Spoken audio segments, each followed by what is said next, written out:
Տեղյակ եք, որ Փաշինյանի հակառուսական քաղաքականության պատճառով Ռուսաստանն այլևս չի ընդունում ջերմուկը, գինիները, մեր գյուղատնտեսական ապրանքները, ու ինչ ելք եք տեսնում այս իրավիճակից։ Գիտեք, դա ինչից է գալի, պետք է արժանապատիվ ժամանակին խոսացվեր Ռուսաստանի հետ,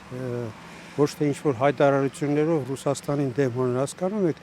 այս հայտարարությունները վերջի տարիների ոչ արևմուտք գնալը, ոչ Ռուսաստանից անջատվելը, այդ վիճակը բերում է նրան, որ ռուսներին հանում է մեր դեմ։ Այս ամենը կտանի քաոսի, հասկանում եք, Ռուսաստանը ներկա է Հայաստանում, այնեն չի, որ մենք անջատված ենք ու ինչ-որ նա մի երկրի հետ գործ ունի, որտեղ ինքը չկա։ Բոլոր բնակավարներում ինքը ներկա է։ Ամերիկա պարանոց հայտարարություններով իբր թե հապկից ենք դուրս գալի, արևմուտք ենք գնում, բայց արևմուտք չենք գնում, էլի, նախ արևմուտք գնալու համար մենք շատ պետք է զարգանանք, որ մենք համապատասխան ենք Եվրոպա մտնելու։ Հələ չեմ ասում, որ մենք սահմաններ չունենք։ Փաշինյանը տրորեց, ասեց ռուսնձի պետք չի։ Եթե ռուսը մի քայլ հետ կայնավ, ընդեղի հայերին էլ հանելու։ Մենք չէ, թուրքներ երկու ժամվա ընթացքում մեզ վեկարելու պրծնենք, էր հայություն չի լինելու։ Ինքը ուզում է, որ մենք իր հետ ընկերություն անենք, իր հետ աղբերություն անենք, բայց մենք չենք ուզում։ Բանն է կալու, Ամերիկան է կալու, Ֆրանսիան է կալու, քանի տարի է ռուսը ընձի պահեց,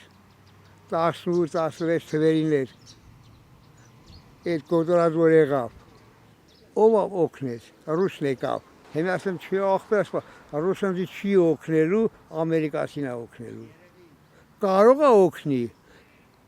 բայց սրա նման չի անի, ես քրիստոնյա եմ,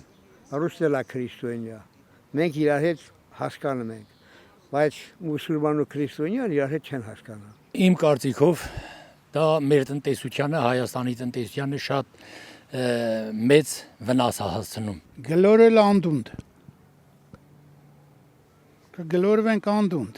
եթե երկար սենց գնա, լավ բանի չի տանի, քաղաքականություն է դա, ընտրության շեմն է, դրա համար տենց բարդությունները առաջեք, ընտրությունից հետո կարգավորվի ամեն ինչը։ Օգուտում։ Օգուտ հայ ազգի։